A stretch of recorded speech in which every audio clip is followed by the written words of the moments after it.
Good afternoon, colleagues.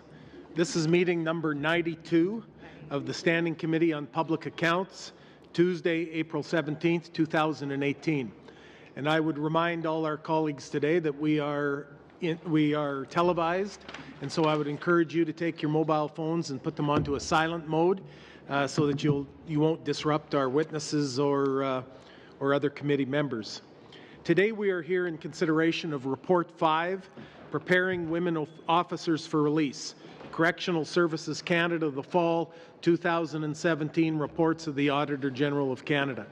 I welcome to our committee today the Auditor General of Canada, Mr. Michael Ferguson, and from the Auditor General's Office, Carol McCalla, Principal. Welcome. Also from Correction Services of Canada, we welcome Ms. Anne Kelly, Interim Commissioner, as well as Ms. Kelly Blanchette, Deputy Commissioner for Women, and Jennifer Wheatley, Assistant Commissioner, Health Services. I would also say that if we do have extra time today, you may have seen circulated by our clerk earlier, we would like to keep back 5 or 10 minutes just to do some committee business. And it's basically looking ahead at the calendar and some of those things. So we do welcome you today, and we will begin with our Auditor General. Mr. Ferguson, please. Thank you. Mr. Chair, thank you for this opportunity to speak about the results of our audit on how Correctional Service Canada, or CSC, prepares women offenders for release. Our audit focused on the timely access to rehabilitation programs and services for almost 700 women offenders in federal custody.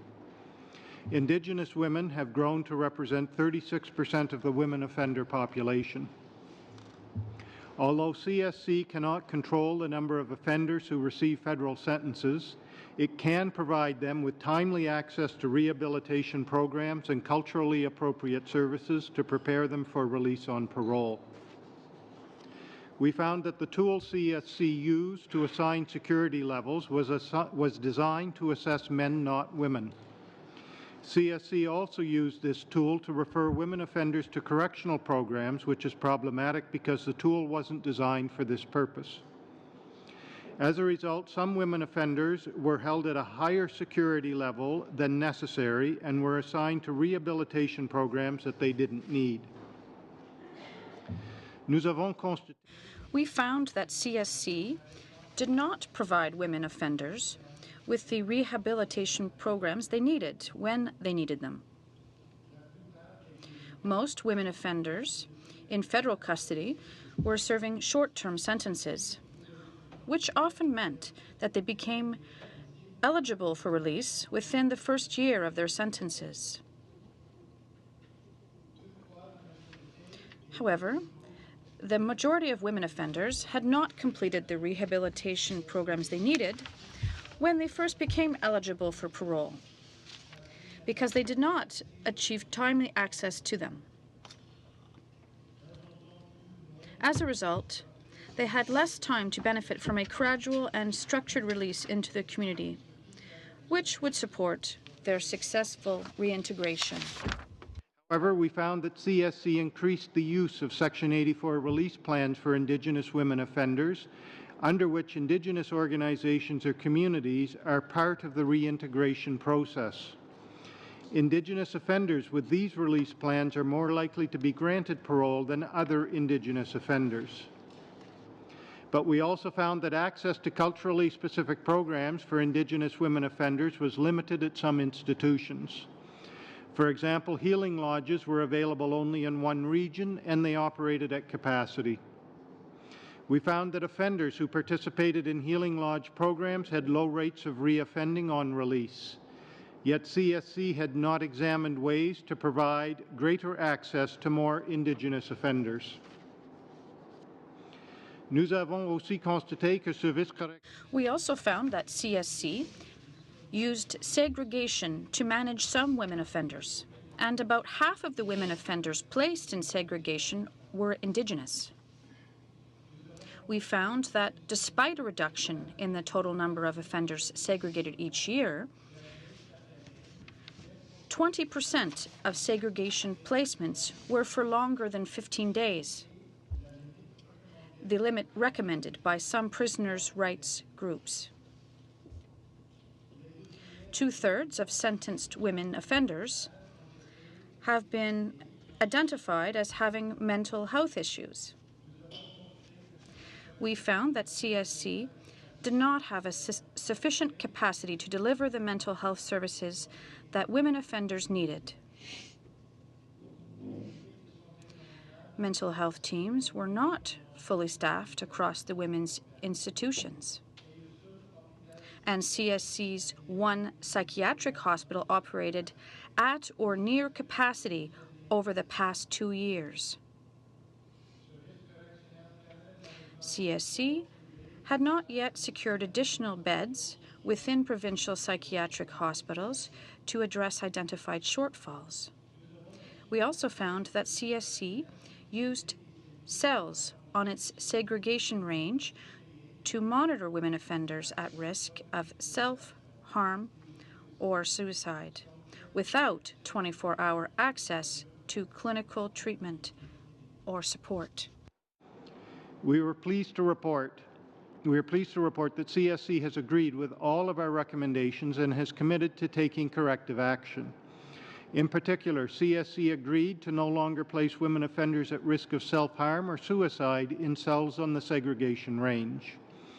Mr. Chair, this concludes my opening statement. We would be pleased to answer any questions the committee may have. Thank you. Thank you very much, Mr. Ferguson. We'll now turn to Ms. Kelly, and we look forward to your comments. Monsieur le Président, honorable. Chair, honourable members of the committee, I'd like to thank you for inviting us today in terms of the recommendations of the Auditor General's performance audit on preparing women offenders for release. That were reviewed, the Auditor General produced numerous findings and recommendations related to the effectiveness, appropriateness, and availability of various aspects of the process of preparing women offenders for safe and a successful reintegration into society. Parmi la population de délinquants, women comprise a small and unique subset of the total federal offender population, making up approximately only 5.8%.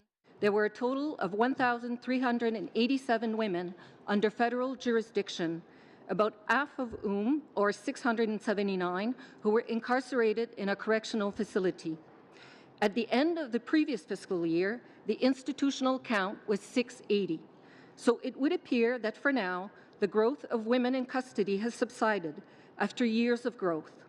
It should also be noted that last fiscal year marked the first year since 2011 that we had more women under supervision in the community, 708, than incarcerated, 679. Broadly speaking, women offenders tend to be younger, experience higher rates of poverty and unemployment, have a higher incidence of substance misuse, and are more likely to have a history of physical and sexual abuse. In the case of Indigenous women offenders, these issues are often amplified. It is therefore particularly important for CSC to consider their needs in the context of their Aboriginal social history and to ensure that culturally appropriate interventions are available. Monsieur le Président, depuis le début de ma carrière, Mr. Chair, since I began my career in federal corrections in 1983, I've observed the evolution of our approach to federally sentenced women and the considerable progress that we have made in addressing their diverse needs. Ms. Whitley and I have all served as Deputy Commissioner for Women, or DCW, with Dr. Blanchette being the current DCW. CSC has adopted a holistic, women-centered approach for managing women offenders. We have developed gender-responsive and culturally and trauma-informed correctional environments, programs, and interventions designed specifically for women. Today, CSC receives international recognition as a leader in the area of women's corrections. This is a reputation that has been earned through years of research, innovation, and tireless effort by many dedicated staff across the country. The evolution of women's corrections has also been the product of lessons learned through listening to concerns from diverse stakeholders and the women themselves and being open to change. C'est pour cette raison que le service a accepté. And this is why CSC fully accepts all the Auditor General's findings and recommendations. I would now like to highlight some specific areas of the action plan that we've implemented. Improving the initial security classification process, CSC is conducting research to identify risk factors relevant to women. This will determine what revisions to our initial security classification tool, if any, may be required to increase its validity for women offenders.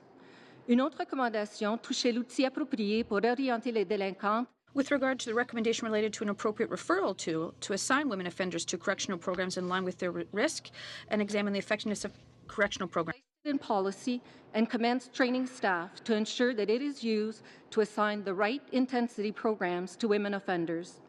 Le vérificateur général a aussi recommandé que les délinquantes autochtones. OAG has also recommended that women offenders have sufficient and timely access to correctional programs at each women's institution according to their needs and preference. Aboriginal intervention centres at 7 men's facilities, we have finalized a model of this initiative for women offenders. This summer, we will complete the implementation of Aboriginal intervention centres at women's sites to strengthen a culturally responsive approach to case management that maximizes the involvement of the Indigenous community. Further, the report recommended that CSC increase the use of employment as well as work releases to support the successful reintegration of women offenders into the community. In response to this, our Special Operating Agency, CORCAN, which provides employment training and employability skills to both men and women offenders, has worked closely with the operational sites to identify vocational certification and on-the-job training opportunities for women offenders. There has been progress in several areas, including culinary skills, horticulture, technology assembly, and construction trades. Le vérificateur général a de plus formulé. The Auditor General made a number of recommendations with respect to mental health treatment and intervention for women offenders. To address this, CSC is currently finalizing, in collaboration with community experts, a comprehensive prevalence study of mental disorders amongst women inmates. Enable us to identify any mental health service capacity gaps for women and more clearly develop pathways of care that are responsive to their needs. In support of this effort, Budget 2018 allocated $20.4 million over 5 years and $5.6 million per year ongoing to provide enhanced mental health supports for incarcerated women. En ce qui concerne l'isolement préventif, in terms of segregation, as of August 1st, 2017, specific groups of inmates are no longer admissible to administrative segregation, notably inmates with serious mental illnesses, with significant impairment, inmates actively engaging in self-injury, which is likely to result in serious bodily harm, and those at elevated or imminent risk for suicide, and they will not be admitted to administrative segregation unless exceptional circumstances exist. CSC will continue to advance its work to decrease reliance on admin-seg, improve conditions of confinement, and enhance mental health initiatives. Finally, CSC has taken many actions to address the Auditor General's recommendations and ensure that offenders, especially low-risk women offenders, are safely released into the community at their earliest eligibility date. In fiscal year 16-17, we had the greatest number of women offenders released on day parole and saw the highest number of women offenders reaching the end of their sentence successfully while on release in the community. Although we are pleased with the advancements CSC has made in the area of women's corrections, we are always pursuing improvements to our policies, our processes, and our outcomes. With this in mind, we thank the Auditor General for his contribution to the evolution of women's corrections, and we look forward to completing the steps necessary to address his recommendations. Thank you once again, and we would be pleased to answer any questions that members may have. Thank you very much, Ms. Kelly. Now we will move to the government side and to Ms. Mendez, please, for 7 minutes. Thank you very much, Mr. Chair. Je vous remercie à toutes et à tous. Thank you all for being here today. Ms. Kelly, congratulations for your position. I wanted to go back to what you've talked about in terms of progress for inmates with mental health issues and the investments in the last budget that were targeted very specifically for mental health issues. There are several $1 million earmarked for these programs. I know that you've just said that you're finalizing the program or the programs that will be provided with this funding. Can you perhaps give us a better idea of what you would like to see in terms of results with this investment? I know that there's been interesting progress made in terms of the dates and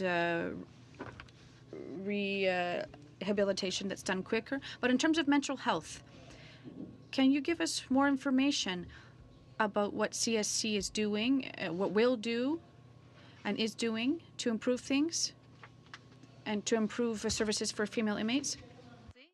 Yes, I'll start and then I'll ask my colleague, Ms. Whitley, to respond.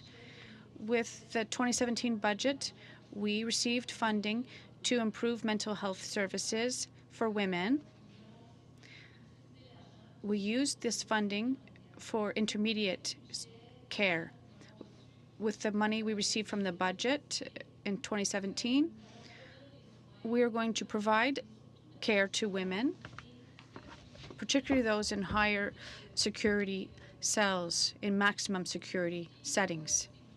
And these funds will also help us to obtain contracts for outside beds in psychiatric hospitals. So my colleague will now answer.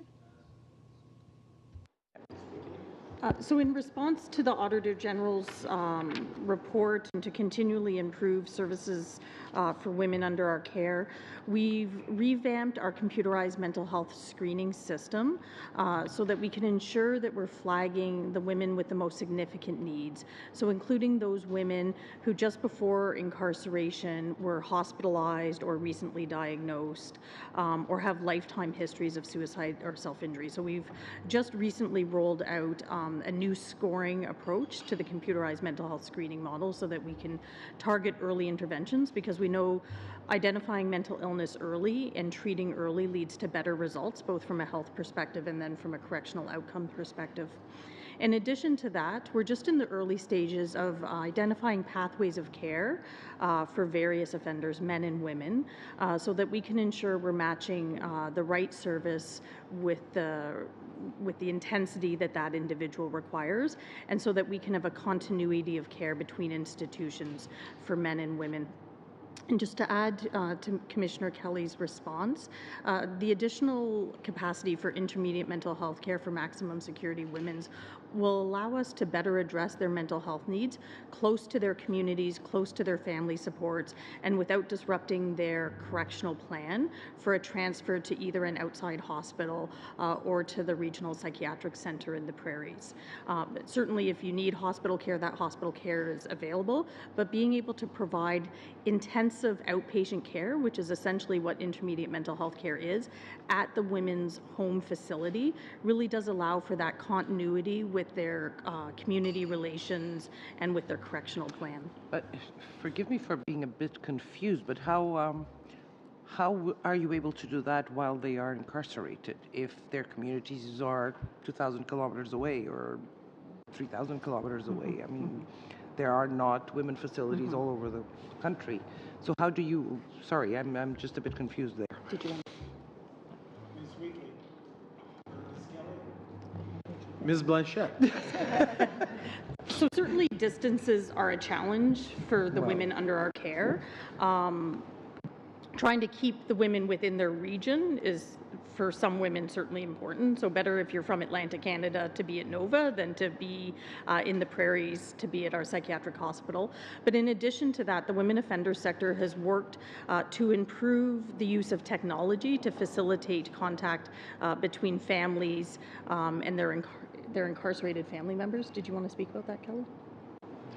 Yeah, we have a mother-child program, but we've really expanded on that. So there was a residential component where if the woman is eligible to participate and it's deemed to be in the best interest of the child can come and live with mom if she's classified as medium or minimum security in our facility until that child's 5th birthday. And there's also a part-time program that allows for older children.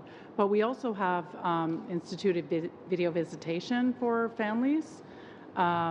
We called it Child Link, and where the child's caretaker can bring that child to I think it's a community site. I can't recall exactly where, but in the community where at the Healing Lodge, for example, it's a very, very remote site. The mom at the Healing Lodge can have a video visit with her child. There's other programs to reinforce the mother-child bond or the mother-family bond, like read aloud programs. But I'm more concerned about the treatment part of it, not necessarily the links with family, but more the treatment part. If you're talking about outpatient care, how do you manage that? Well, actually, how do you manage the link that is made after they are out? Thank you. Wheatley. Okay. So my apologies, I probably wasn't clear in my terminology. So we've based our mental health service delivery model on the World Health Organizational optimal model of mental health care.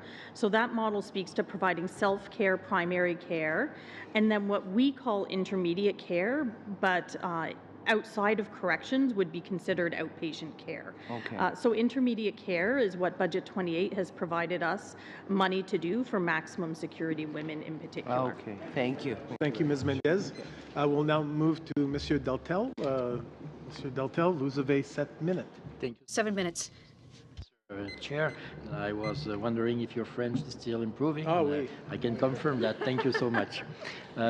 Monsieur le vérificateur. Auditor General, ladies, welcome to the House of Commons. First, Ms. Kelly, congratulations for having been in the same department for 35 years. I didn't realize we had hired you at the age of 18, but that's all great. So we always have to wait for the interpretation delay. But I just wanted to congratulate thousands of Canadians who work in this sector, because if there is one area that is difficult both in terms of daily life and the impact on one's family life, it's the incarceration sector. In our communities, there are thousands of Canadians who work in this field, so I'd like to congratulate them. And I'd also like to pay tribute to a friend of mine, Michel Gagnon, who worked at CSV for almost 20 years. So I'd like to pay tribute to him and to his widow as well, and his daughter Marika. In your document report, Auditor General, you underlined the fact that 36% of women offenders are Indigenous. We didn't really focus on that, but the reason why these people are in prison, well, that was before your mandate, but we have to look at what's happening inside the prisons. But there are some elements that merit being underlined. CSC used more things for Indigenous offenders, and it allowed resettlement services. When they used this plan, they had more access to parole than others who did not. Based on your analysis, for this system to work, CSC has to be located near an Indigenous community. Is that correct?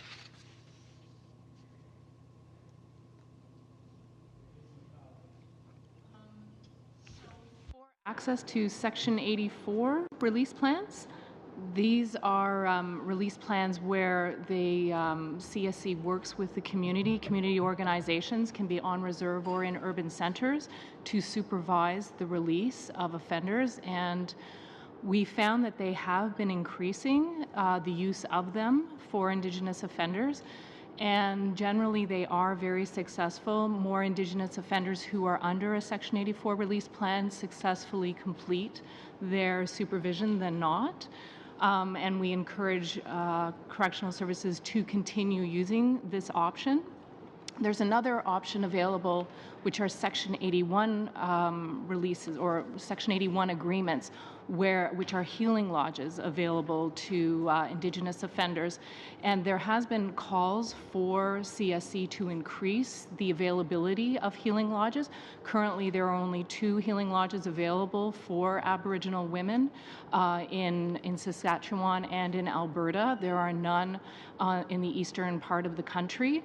And we have also made a recommendation that CSC increase its availability of options for either a healing lodge or to provide those types of services to Aboriginal offenders. We found generally that Aboriginal women within institutions, if there were small numbers within an institution, they had very limited access to culturally specific programming, which has proven, this culturally specific programming has proven to be very successful to facilitate their successful reintegration. But does that mean that the person who is in jail will have to access of her home community? Because as we know, we're talking about hundreds of community when we're talking about First Nation. So does that mean that they must be close to their personal community, or we're talking about First Nation community and whatever First Nation community it is? The Section 84 release plans can be made with either a home community or a community organization. We found that there was a mix of the two, but certainly if you're wanting to do a Section 81, go to a healing lodge, your only options are to go to the healing lodge that exists now in Saskatchewan or in Alberta. But certainly with Section 84 release plans, they can be anywhere within the country with any community organization or community. So do you think that we should move, I'm not saying what do you think, but is that correct to say that the people who are in jail can move from province to province, or they stay in their own center for all their time, or they can move from another center when we can provide good service to them based on what you said? Well, certainly that was the finding of the Creating Choices in 1990, when they decided to close the Kingston Penitentiary for women, and they wanted to set up penitentiaries across the country so that you could have some more regionalization, and women could be closer to their home communities and their family support systems. And with the Section 84 release plan, the Section 84 is a form of parole. So it would be the granting of the parole and the supervision of the parole within a community. You can't go out on a Section 84 release plan until you're released on parole. But when we talk about specific situation of the First Nation people, would it be good, and I am asking the question, I have nothing in my mind with that, but would it be good to have a jail where all the services will be provided to them? So if we concentrate all the services to them, would it be interesting? And I'm not saying that I would support that. I'm just asking the question, to have a jail only with First Nation people, based on your experience. The issues and the concerns that were raised in our report were that where there were small numbers of Indigenous offenders within certain institutions, within one of the 5 institutions, there was limited access to services. So we put the option to correctional services to figure out how to do that. I know for their male offenders, they're looking at offering within different regions a clustering of the services available, because the idea with how their services work, you need sort of a critical mass, and their Indigenous populations for women are small, and they fluctuate between maybe 2 in one year to 8 in another year. So I think that though there is room for CSC to meet the needs of Aboriginal offenders within its institutions, it just needs to really put its shoulder to the wheel on that. Thank you very much. Your time, unfortunately, is up, Mr. Deltel. But I'm not certain, but Ms. Kelly, did you have a comment in regard to that question as well? Or we can get that in another round. Okay. All right. Yes. Okay. Mr. Blakey, welcome to our committee, and you have 7 minutes. Well, thank you very much for having me, and thank you for being here today to present. My question is actually building on that same theme, and I'll direct it to Ms. Kelly if she wants to speak to anything that was brought up in Monsieur Deltel's remarks. She's welcome to do that as well. I noticed in your remarks you talk about the implementation of Aboriginal intervention centers this summer.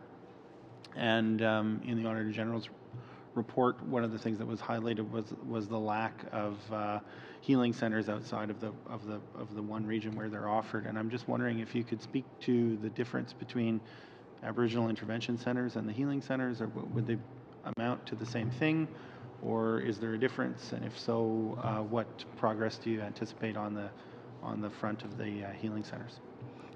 Okay. A healing lodge, and I think that's what you're talking about. We have one for women, and that is an environment, a culturally appropriate environment where they can practice their culture, their teachings, where their ceremonies. It's steeped in Aboriginal culture. Aboriginal intervention centers, which we've implemented at 7 of the men's site, and now we will be implementing at the women's site, is a little different. What it is basically is we're going to have a group of staff, and we're going to provide them with specialized training in Aboriginal social history, in Section 84 releases, in how to translate elder services and participation in pathways into the report that they prepare. Aboriginal intervention centres are going to be mostly for women offenders serving relatively short sentences. At intake, we're going to ask them whether or not they want to follow an Aboriginal stream. If they agree to it, then we're going to provide them right at intake with Aboriginal-specific programming. The other thing is that at these Aboriginal intervention centres, we're going to have Aboriginal community development officers, basically that work with the women and the community if the women wants to go back to their Aboriginal community. So instead of starting the release process 6 months prior to their release, we're going to start right at intake. So it's going to give us a couple of years to work with the Aboriginal community. And the other thing is, with the Aboriginal intervention centres, something that we've put in policy is once an offender has successfully completed a program, we will immediately or within 30 days reassess their security classification. And so far, with our men's site, preliminary findings are good. Actually, we find that once they've completed a program and we reassess their security classification, they're either going to minimum. If they're not quite ready, we're placing them into a pathways unit so they can continue to work with the elder, or their case is being prepared for presentation to the Parole Board of Canada. So we're hoping that we're going to see similar results for the women, especially Aboriginal women. Okay. One of the themes of the Auditor General's report, I think, is delay in whether it's having inmates access appropriate programming in a timely way, or with respect to mental health treatment plans, ensuring that plans are devised for those who need them, but there's also issues meeting those timelines. So I hear in your discussion of the Aboriginal intervention centers that things are going to be happening right away, and there's going to be an assessment after 30 days.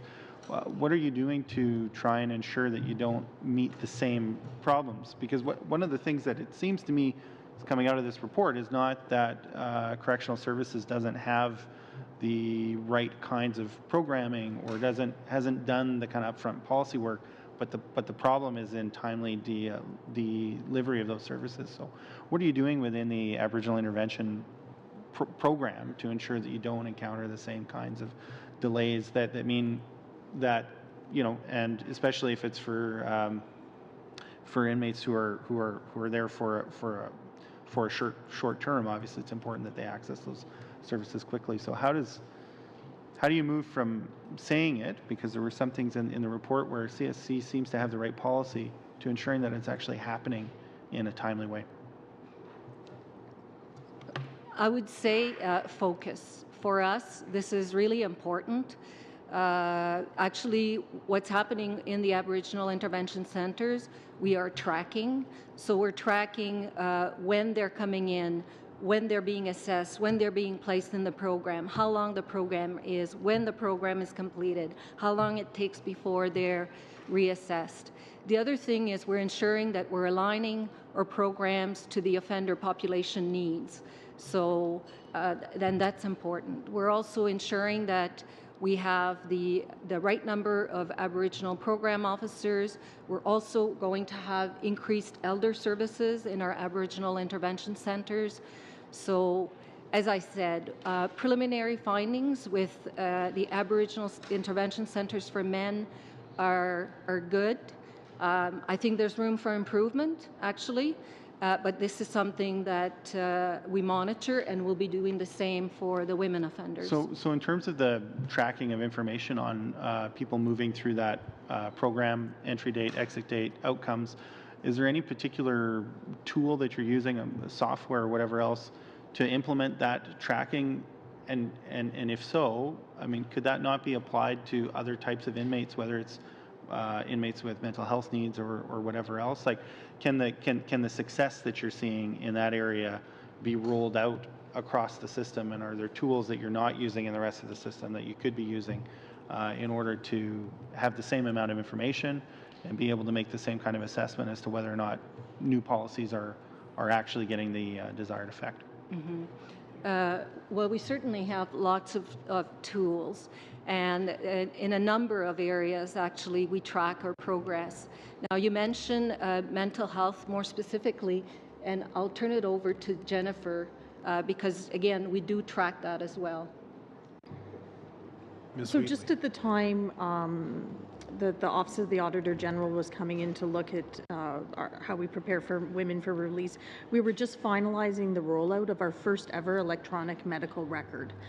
So until 2016, 2017, we were a purely paper-based system. The electronic medical record is now fully rolled out at all institutions, and certainly from a dashboard data collection follow-up perspective, that's really facilitating really good management decision-making and information gathering in a way that we weren't able to do before. Thank you.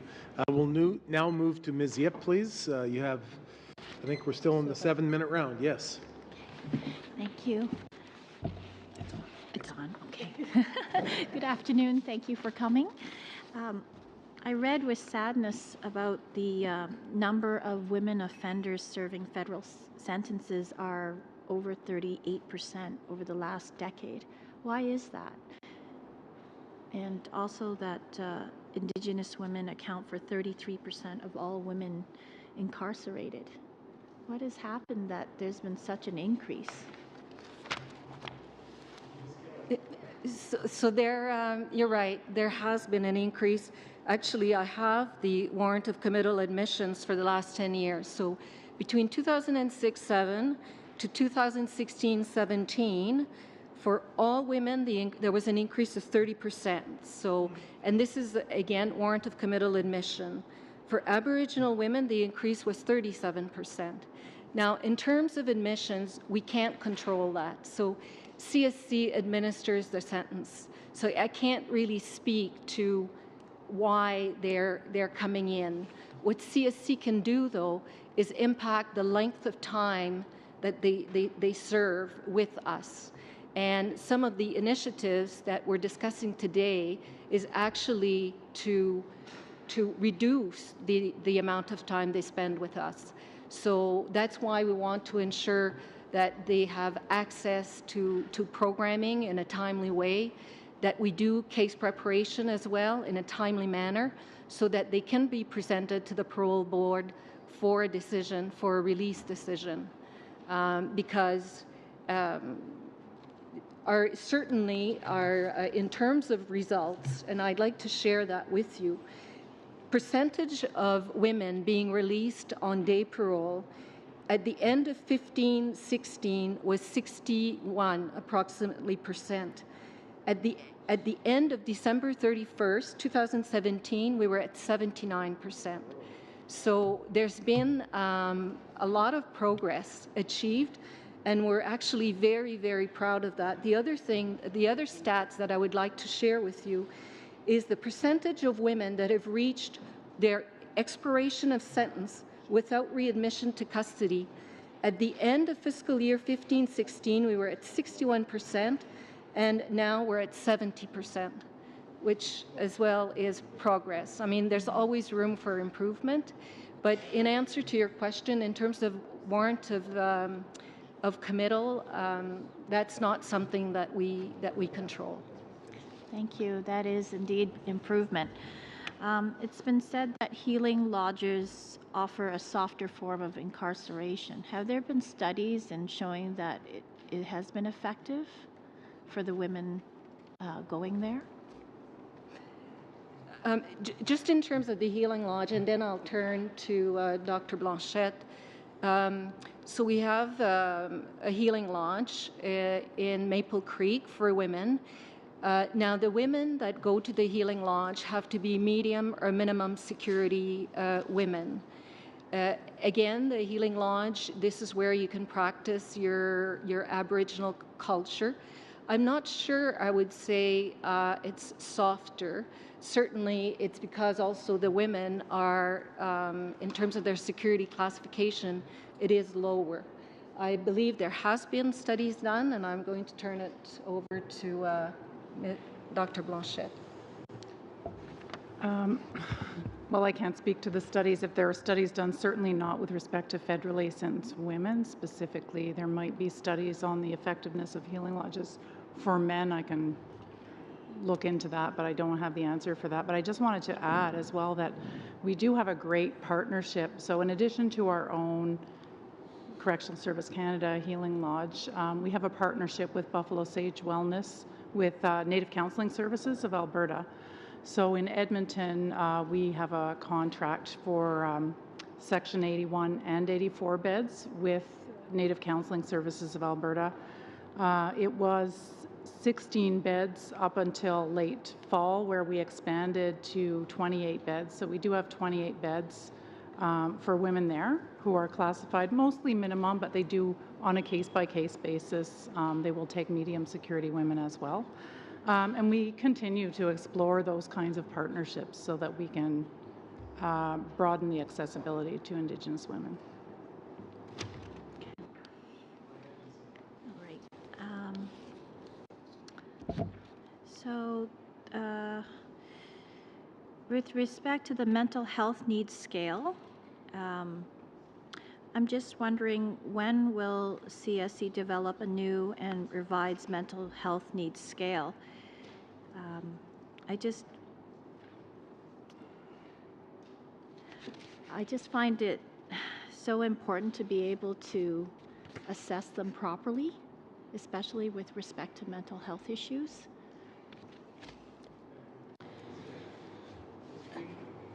So we're just finishing up research on the mental health needs scale, and an early review of the research shows that the mental health needs scale has both really good inter-rater reliability, and it also has good convergent validity to other more broadly available scales in the community.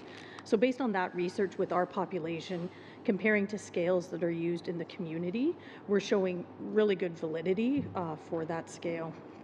In addition to it, the computerized mental health scale that we use on intake to screen all offenders has shown over 70% sensitivity and validity, which the National Institute for Health and Care in the UK says 70% is what you need to be clinically appropriate. So both the mental health needs scale and the computerized mental health needs scale, with research done on our population, are shown to be valid. Thank you very much, Ms. Yip. We'll now move back to the Mr. Deltel. Oui. Merci, Monsieur le Président. Donc, on va poursuivre la... Thank you, Chair. I'll continue the conversation we started earlier. Ms. Kelly, I just remind you that in the report, we noted that 36% of Indigenous inmates were there, and that when the inmates are near their centres and they're involved in reinsertion programs, they have better success. So sometimes these centres are located very far away and they're not able to offer full services for inmates. Can you envisage keeping Indigenous inmates in one place to offer them full services? This is a question. It's not a position on my behalf or a wish. I just wanted to know what you think about that, Ms. Kelly. Based on your 35-year experience in this field, what would you think of that? I would start by saying that we closed the women's penitentiary because there was only one located in Kingston, because we wanted to have establishments in all regions. And this allows women to stay near their families, and it gives them the opportunity to see their children. Of course, in the prairies and in specific regions, there's the highest rates of Indigenous offenders. And I wanted to say that we don't necessarily need to be near the community, because we do have agents, Aboriginal community development officers, who work with the inmates and with Indigenous communities as well. And they try to facilitate re-entry into the community. So we're also going to establish Indigenous centres in all establishments, even in penitentiaries when there's only a small number of Indigenous offenders. This will allow us to meet their needs as well. So we're going to have programs, we're going to offer them, and we're going to have these liaison officers with the community, and we're also going to have elders present to help them. So that's about it. Thank you very much for your answer, Ms. Kelly. But another question I have, and I just wanted to tell you about an event that happened in my riding about 10 years ago. In my riding, there's an Indigenous community that is Wandake. And one of the chiefs had just been selected by the members, and there was a police operation done to close the smoke shack there. And why did this work? Because the police intervened in targeted areas, and they were Indigenous. They had the support of the RCMP and the Quebec Police Force, but they weren't there. They didn't show up. It was Indigenous officers who arrested other Indigenous offenders. Why am I saying this? It's because I want to know, do you think that if people who work at CSC, if they have direct relationship with the prison guards and with the inmates, if they were Indigenous and Indigenous women, do you think this would help life within prisons? Of course, for us, 10% of our personnel is Indigenous. And we always recruit to try to attract Indigenous people to come work at CSC. 10%, that's a good rate, because it's higher than the workforce availability that was 6.4%. Of course, we do have specific positions for Indigenous staff. As I said, we have liaison officers with the community, and these positions are for Indigenous applicants. In terms of program services, we also have Indigenous staff who provide programs. Of course, it does help, and we always try to recruit Indigenous people. We go to colleges and universities to do so. We try to talk with students to see if they're interested in coming to work at CSC. For those who are not Indigenous, we also provide training and give them skills. Thank you, Mr. Delta. Move to Mr. Massé. Mr. Massé, please, for 5 minutes. Thank you, Chair. Chair, we have the opportunity to participate in the work of this committee and to examine many reports from the OAG. I remember the works that the OAG did, him and his team, and he has tabled a report, an excellent report, another one. Unfortunately, the conclusions that are in the report show that the situation is not very good for CSC. And I'll give you a few examples. In section 5.9, the OAG says that overall we noted that CSC did not implement processes in terms of determining the security level for inmates. Later in the report, the OAG says that overall we noted that the correctional programs provided by CSC did not allow many inmates to finish their correctional programs in time. 5.69, we noted that CSC offered only few inmates job opportunities with CORCAN or placements outside to allow them to help them to get a job after they were released. So the report makes many statements such as that. Mr. Ferguson, can you explain to us how today, in 2018, how we can see such conclusions as this? What explains such a lackluster report for a government organization?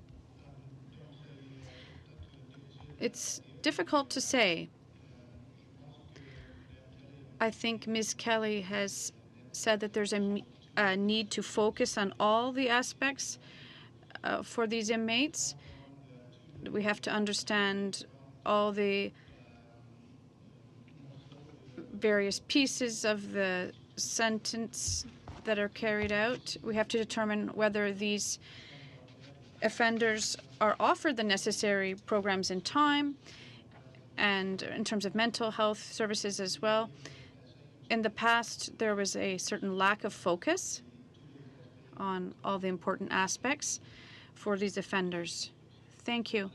Ms. Kelly, what was your reaction when you read the OAG's report? Obviously, I know you're going to say you accept all the recommendations, but I'd like to know specifically for you, what's the general strategy of CSC in light of the report that was tabled? What are you doing that will allow CSC to solve this issue in general?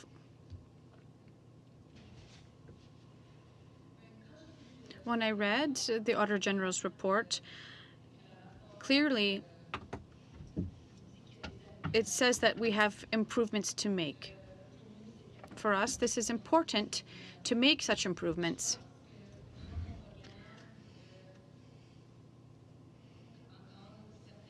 When we look at some of the information, it shows that we're on the right track. Of course, when we look at how many offenders were released on day parole, this number has increased significantly.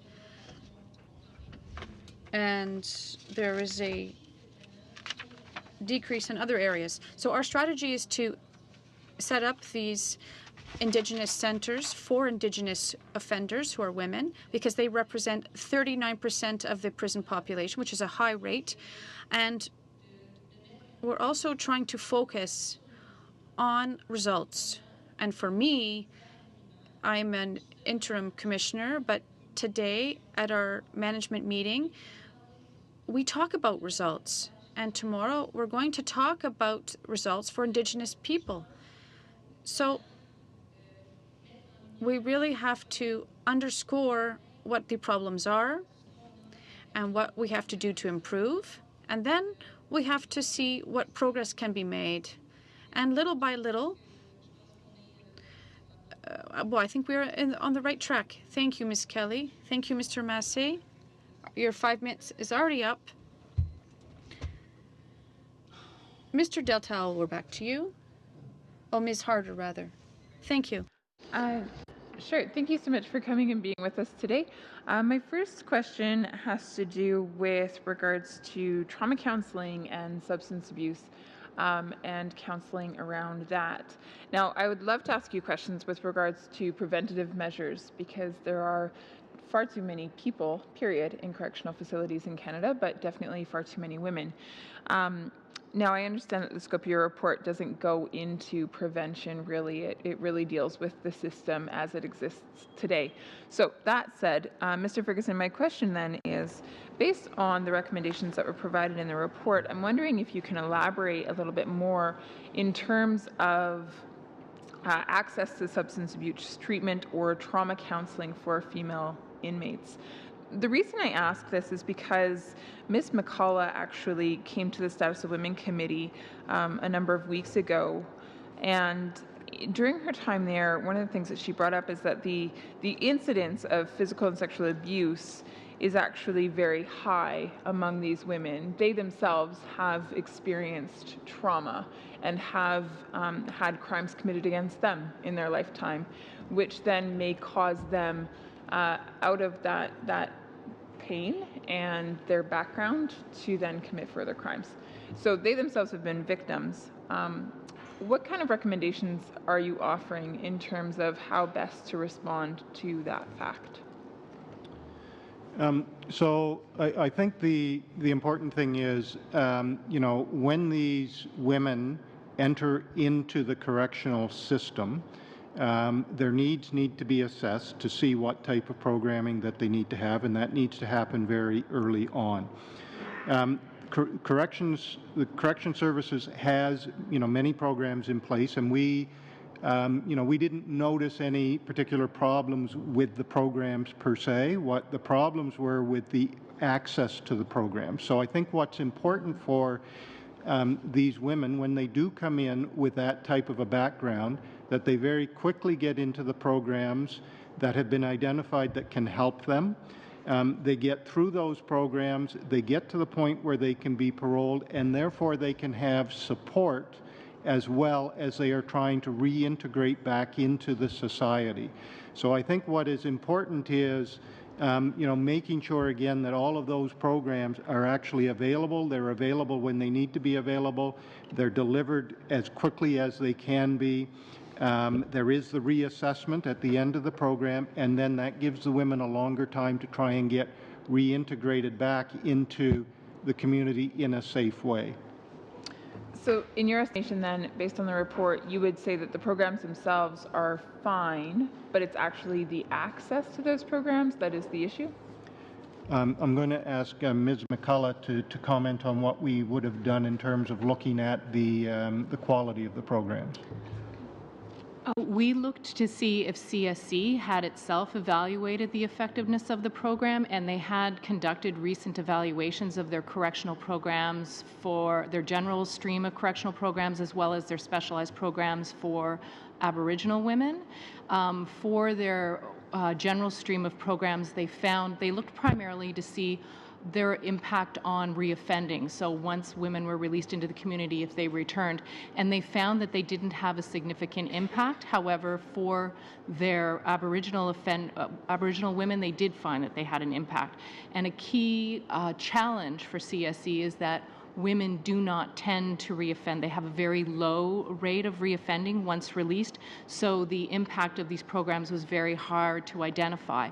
What we called for in our report was for CSC to evaluate how well these programs target the risk factors, such as substance misuse, for example, which is, for women offenders, identified as a high criminogenic need. It's a factor which can lead to reoffending. So how well the programs themselves address those, because that's the primary way that we saw that women offenders got treatment for substance abuse or sexual abuse. They're multi-targeted programs, and CSC needs to assess how well those programs address those specific risk factors in themselves. And another thing that we pointed out was that they should have a handoff into the community. We saw that many women were staying in custody once they'd completed their correctional programs to get access to counseling, and that counseling could be provided in the community, and where CSC research has also shown that it is much more effective in the community than in custody. Thank you very much. Thank you, Ms. Harder.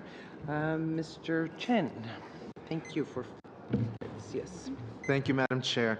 I want to thank the Auditor General, and I want to thank the folks from Correctional Services for being here today. And I also echo my comments, the comments of my colleague, to congratulate you, Interim Commissioner Kelly, on your post. You described for us in general who the women are, and you said that they are likely to be younger, experience poverty and unemployment, have a history of physical and sexual violence and abuse, and are disproportionately Aboriginal women. And it was a very stark picture that you painted, because my reaction was that these women are vulnerable at best, victims at worst. And that really hit home in terms of what the Auditor General said a number of times today with respect to timely access for rehabilitation programs, and as well for services that are culturally relevant, that are specific to the needs of these women. Because ultimately the goal is not to keep them there, it's to ensure that they can reintegrate back into society and perhaps have a better shot at success. The Auditor General talked about an assessment tool that is used when the women first arrive to determine their level of security risk, and that sometimes the women were placed in higher security than necessary or given programs that they did not require. I appreciate your comments, Commissioner Kelly, with respect to agreeing with the Auditor General's report and recommendations, but I'm going to pick out the one sentence that bothered me out of all the great things that you said. The one sentence you said was that we have developed gender, the sentence is that this will determine what revisions to our initial security reclassification tool, if any, may be required to increase its validity for women offenders.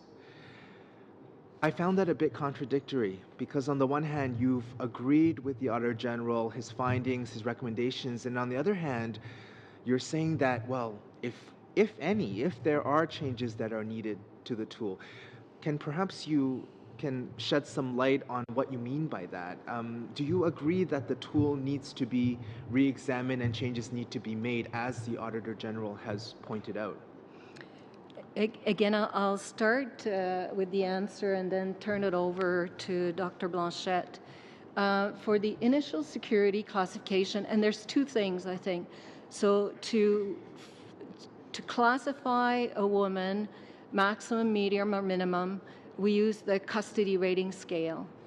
And the custody rating scale, if I'm not mistaken, was validated actually for women offenders. But what we're saying is, based on the auditor's report, we're willing to look at it again to see if we need to change it. There's a security reclassification scale for women that was developed in 2005.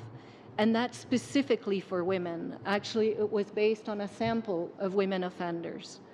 So again, that's specifically for women. The other thing is, in terms of the right programs, that's something different. So up to now, we were using the custody rating scale, which is really a security classification tool to assign women to program a certain intensity of program, because there's moderate and there's high intensity programs. And basically, for both men and women, the Auditor General has said the custody rating scale is not the appropriate tool. It's a security classification tool. You need a program tool. This is why we've developed what we call the Criminal Risk Index that has been validated for both men and women. And this is to ensure that we assign the right intensity program to both men and women. So there are several scales and ratings that are used. If you'd like Dr. Blanchette to complete, you have about 10 seconds. I'll hear the answer, thank you. Oh, okay, 10 seconds. Sorry, in 10 seconds. So the custody rating scale has been validated, in fact, on more than one occasion for women, but we do recognize that it was a tool developed with primarily a male sample. So ideally, tools are developed from the ground up for women. We have attempted in the past to add predictive accuracy to the custody rating scale, but with no luck. In short, part of the reason for that is because it is the initial tool, and so we get inmates coming in that we don't know them at all. So it has to rely on static risk factors, things like the length of their sentence, age, whether they have violence in their history, because we don't know them well enough at the point of entry to be able to assess their needs fully on that day that they come in. Thank you. Thank you, Mr. Chen. It's a good try, but we're way out of time, way over. The new chair isn't quite as lenient as the former chair here. So in a way, we'll go back to Mr. Blakey, please. Mr. Blakey, you have 5 minutes. Thank you very much. I was going to take some leniency. I don't mind. I wanted to ask, so just in keeping with the theme of delay in accessing what are otherwise decent programming, one of the issues appears to be staff, at least on the mental health side, and maybe I'm wrong in getting that impression from the report, but that seemed to be the case. And I don't know if this is outside the scope of the report, so forgive me if I'm going further afield. You can let me know. Do we have a sense of whether that shortage in staff with the appropriate mental health training is because of a dearth in the general labor market of supply, or whether corrections isn't as competitive an employer within the field of mental health work? Or I don't know if the auditor has an opinion there, or if CSC officials would like to speak to that. Mr. Ferguson. So I'll just start, and then I think probably the CSC officials would be able to give you a more in-depth answer. But I think the first thing that I would say is that in our report, we did identify that they had vacancies, right, and vacancies in some very important positions to deal with the mental health issue. So, their first challenge is to fill the vacancies they have and then determine what they can do with that. As to why they were not able to fill those vacancies, I think I'll turn that over to Ms. Kelly. Thank you. Or Ms. Wheatley? Ms. Wheatley. Had challenges with recruiting and retention of health professionals over the years. That's an area that we're placing increased leadership focus on.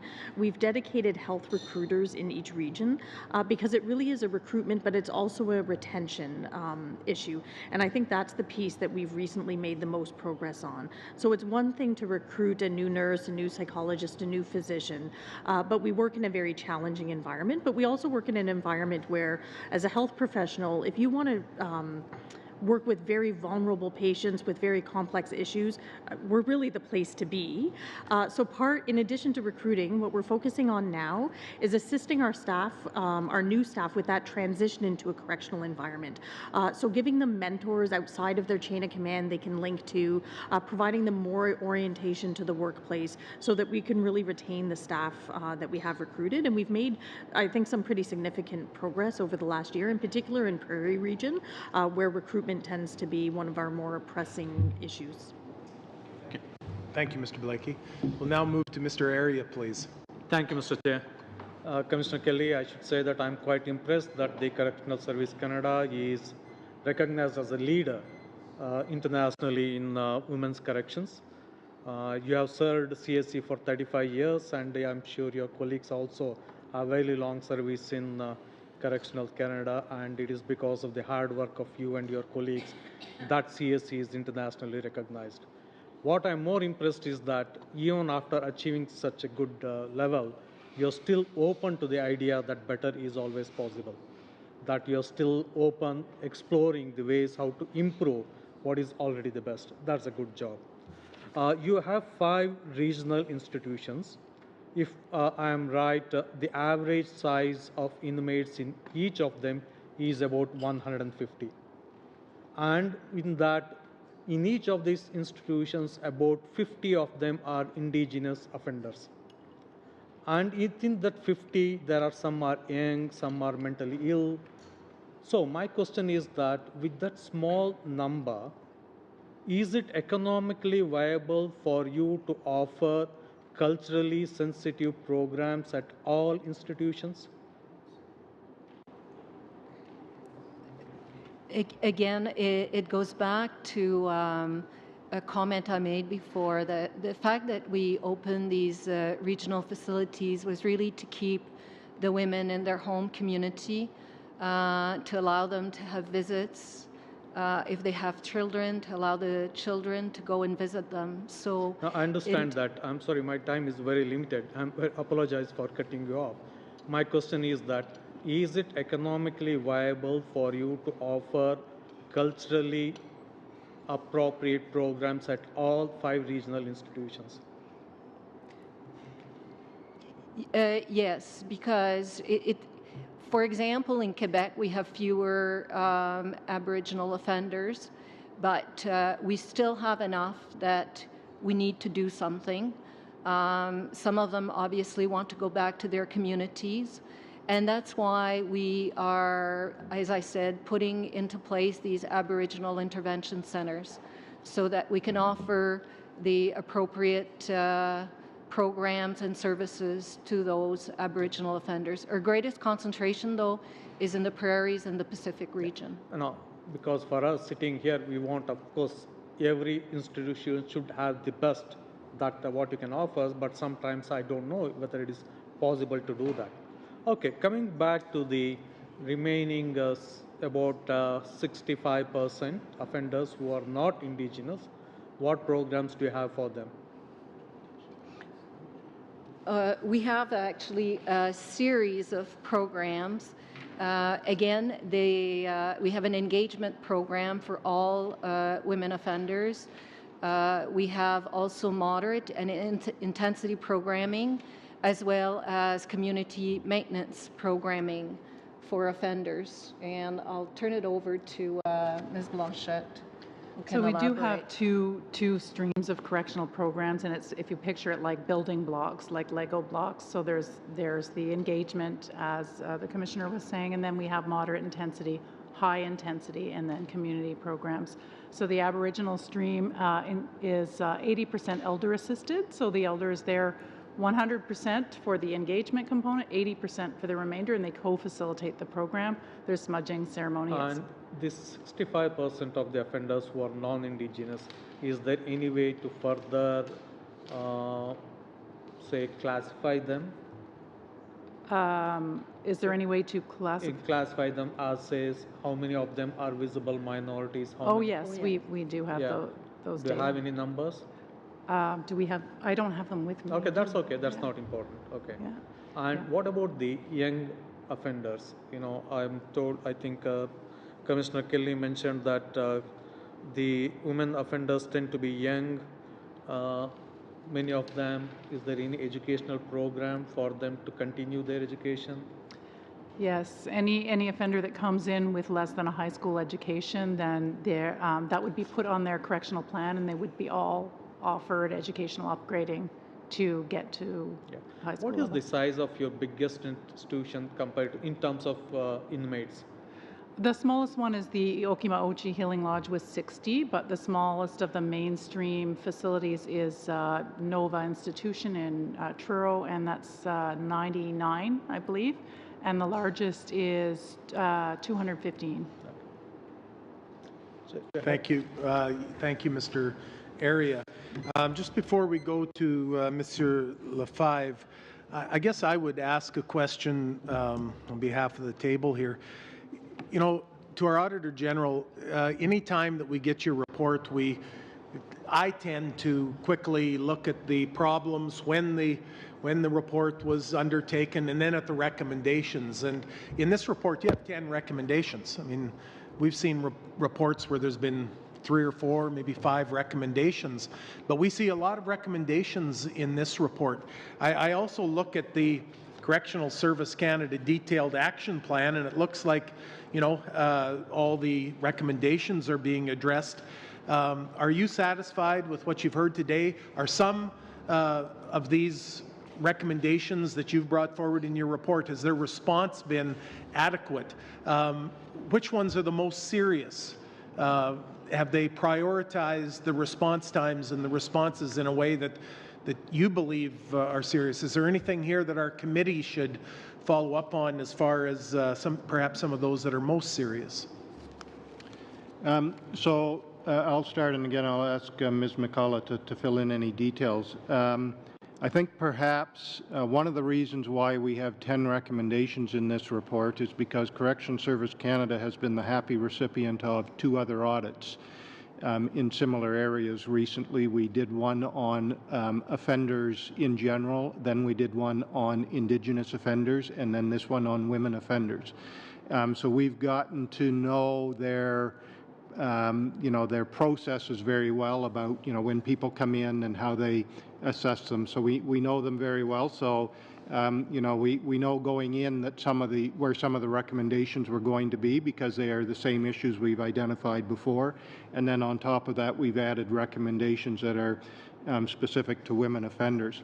One thing, for example, that I would draw your attention to is in paragraph 21, where we talk about, essentially CSC needing to make sure that they are getting access to the information about an offender at the time that the offender comes into the institution. And that was something that we found in the previous 2 audits that was not happening all the time, that, offenders would come in and they didn't have all of the information, and the information existed, right? It was, sentencing reports or judges' comments or those types of things. Even in this one, we have still seen situations where Correction Service Canada was still not getting all of that information when people were coming in. We've seen improvements, but I think that there are parts to this process that all need to be improved. I'm encouraged to see some of the things that they've been talking about in terms of what they're doing with women offenders with mental health issues. I understand the challenge that they have with Indigenous offenders when there are very small populations of Indigenous offenders. However, it is still important that Indigenous offenders, have the ability to maintain their culture, because if they are put into an institution away from their community, away from their culture, we can't expect them to move down the road of rehabilitation, if they are also struggling with a whole new cultures, right? So I think that's something that is important. It was also mentioned earlier on, about the fact that Correction Service Canada has put in place a new electronic medical record system. So I think that's a prime flag for us for a future potential audit. And I guess one thing for Correction Service Canada is we would certainly hope to see that they will make sure that they are maintaining data integrity in that system, and that that system is being used the way that it should be, so that it will give them the output that they expect to come from it. Because we've seen that many times in systems where departments put in place new systems, but then they don't make sure it's used the way that it's supposed to be used. So I think that is something that would be important. I would also, again, make sure the committee understands that the reason that it's important to reduce the amount of time that an offender has within the institution is because that increases the amount of time, really, that the offender will have under supervision as they move back into that reintegration. To me, the worst types of situations are when you have people that spend a lot of time in the institution and then have a very short period of time under supervision trying to get reintegrated. So, if they can get a person prepared as quickly as possible for parole and that person meets all of the conditions for parole, then they will tend to have that longer period of time under supervision so that their reintegration is more likely to be successful. So I've said a lot of things, but I don't know whether Ms. McCullough. Just on that, we still, with our offenders, we still expect the protection of society will be a guiding principle. And that, so, I mean, there has to be that balance as well, right? That we are certain that as much as we're trying to move them, I don't want to use the word cascade, but move them down through the system, down from maybe maximum security to medium to minimum, that we then see equal, even like on the work permits, like, daily passes for work permits where they can gain experience away. Is that part of it? Like you say, that they haven't been out of the prison or out of the jail. We want to move them out as quickly as possible into their communities, but we still have to have that balance. I think the balance has to be around, especially around day passes for work. That would seem to me they're going to gain more experience on a job site than they are, just sitting at a book learning about something. So I don't know if that's what you're referring to, or... Certainly, nothing that we have recommended is in any way intended to compromise protection. But, I think what you have to consider is if a person ends up spending more time in the institution, and let's say they don't get the programming that they need, so, as soon as they need it, then what are they doing in the institution while they're waiting around for that programming? That's why it's important to get them the programming they need quickly, to get them through that programming, then to assess them to determine whether they are ready to move out into the community. But once it's been determined that they are ready to move out, and it could be day parole or those other things, then you can start that reintegration. Again, to me, the worst case scenario is if you have a person in, let's say, maximum security who is not successful at getting out on parole, gets out at the time when they have to get out, and then the amount of time that they have to reintegrate is very short. That's, to me, that's when you end up actually with the situations that are perhaps the most dangerous in terms of protection to the community, right? It's not just about sort of keeping them within the institution. It's about making sure that these are going to be people that are not dangerous to the community once they get out of the institution, and making sure they have enough time and enough supervision at that end is influenced by what happens to them in the institution.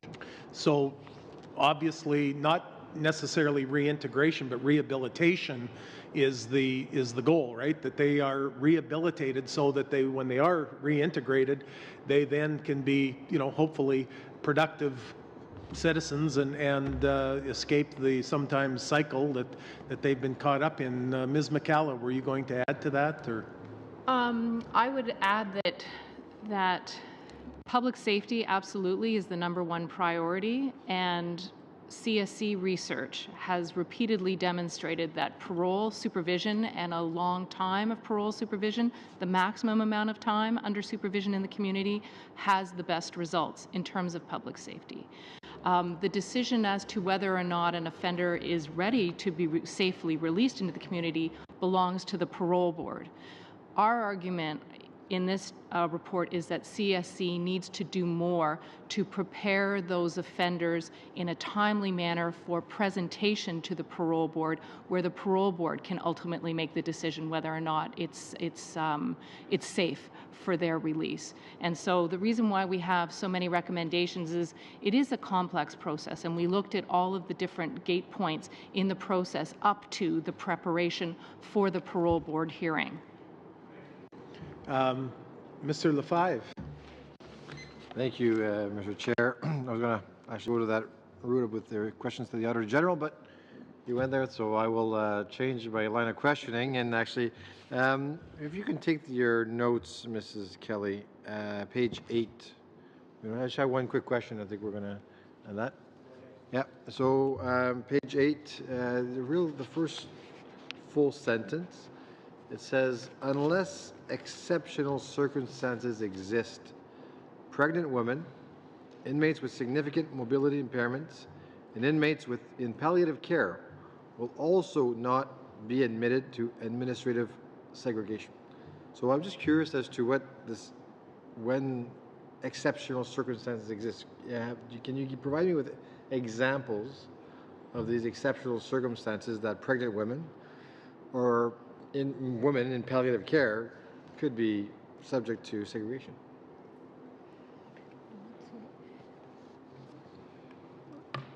So this is more, first of all, there's another part to this, that if any of these offenders are placed in segregation at the first day review, then they need to be released from seg.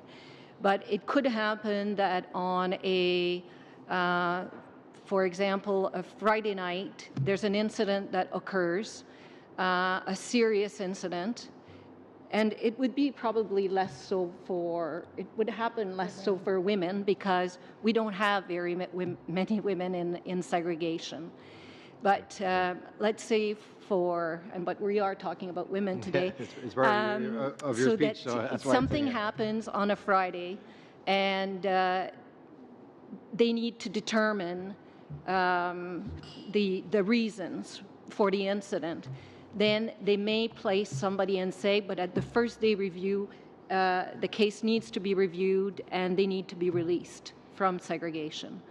So that's the part that's missing. That's in our policy. So for what I understand, then if it's a Friday, you're looking at 2 days and more in segregation, possibly. Is that what you're saying? And is that something that has been studied, that is effective, or is that just because administratively, internally, you guys can't do it any other way because you only work 5 days a week, and Saturdays, Sundays, you can't make that determination? Because they live there 7 days a week, so they don't have a Monday to Friday week. They're there 7 days a week. Yes. I'm asking you tough questions. Again, I know somebody wrote speech with you, and I'm just curious. I guess it's shocking to us, right? Saying that pregnant women and people in palliative care could be subject to segregation. And you're saying that you're doing everything to stop that and to get away from that, but you're saying exceptional circumstances, and that's why I'm asking you, what are these exceptional circumstances? Because no, that's I would beg to differ and say there should not be, again, I'm just throwing it out there. No, it's a fair question. On the issue of segregation, though, this is something that's been occupying a lot of our time and attention. Lots of efforts have gone into reducing the number of offenders in seg. And actually, again, there's been lots of progress, improving the conditions of confinement, and we continue on this path. In terms of women offenders, on average, it's usually 4, but there are some days where there are no women in segregation, and that happens quite often, actually. All right, I'm just curious where that's it. That's it. Thank you very much. Just on that, please, are there people in segregation for their own safety and well-being? Are they being placed in administrative segregation because there is a threat to them? Absolutely. So there's a number of reasons why somebody can be placed in seg, one of which is that, for example, we've received a threat that somebody is going to kill a particular offender. Until we do an investigation and find out what's happening, yes, some offenders are placed there for their own safety. Some actually request to be placed in segregation for their own safety. We also have, this is more generally, where we have, again, incidents, serious incidents, where there's potentially a stabbing. We need to separate the parties. Normally, we place them in SEG, and our security intelligence officers then do an investigation, a review to find out what's happening. Are there any incompatibility issues? What's the situation? So that we can safely return them to the population. So segregation is a complex issue, but it's one, again, that certainly has taken up a lot of our time, focus, attention, efforts, and again, the numbers speak for themselves in terms of the progress that's been made. So to our Auditor General, during the audit, you talked some about segregation in the audit. Is there a differentiation between those who are moved into segregation for disciplinary reasons and others who are being placed there for their own well-being? Were you able to? So yes, and I'll ask Ms. McCullough to provide the details. But I think our concern is okay. So let's start off with particularly in this case the women who are at risk of harming themselves or suicide. Okay, so they need to be monitored. Okay, so you have that is one group of women, let's say. You have another group of women who, because there is an incident, perhaps are at risk because somebody has threatened them, okay, and they need to be protected. And then I suppose you have the other group, which might be the people that are doing the threatening, can end up in segregation, right? So you have all three of those. And when I say segregation, I mean cells in the segregation cell, right? They're in the segregation range. They aren't all necessarily treated the same way, at least that's my understanding. But I think, and as Ms. Kelly just mentioned, I think part of the issue is about understanding the conditions, okay? You know, because to me anyway, what segregation should be and what the environment of segregation should be for somebody who is threatening all of the other inmates would be very different than, let's say, if you have a pregnant woman who needs to be segregated because somebody is threatening her. You know, but sort of if the environment is, you know, pretty much the same, you know, the types of cells that they end in or whatever ends up being pretty much the same, it's the conditions, right? And I think we mentioned that particularly on the mental health issue. Yes, they need to be monitored, but they're being monitored in cells in the segregation range, and that's not a clinical environment for people who need to be monitored from a clinical point of view. So I'll ask Ms. McCullough to correct anything that I said that was not right, or add anything else that needs to be added. No need for me to say anything. Ms. McCullough. CSC, we found, had reduced its use of segregation, so the number of placements in segregation had decreased over the 3 years that we looked at. Under the legislation, under the CCRA, segregation, there's very strict requirements to segregate, and primarily it deals with the safety of the offender or the safety of others.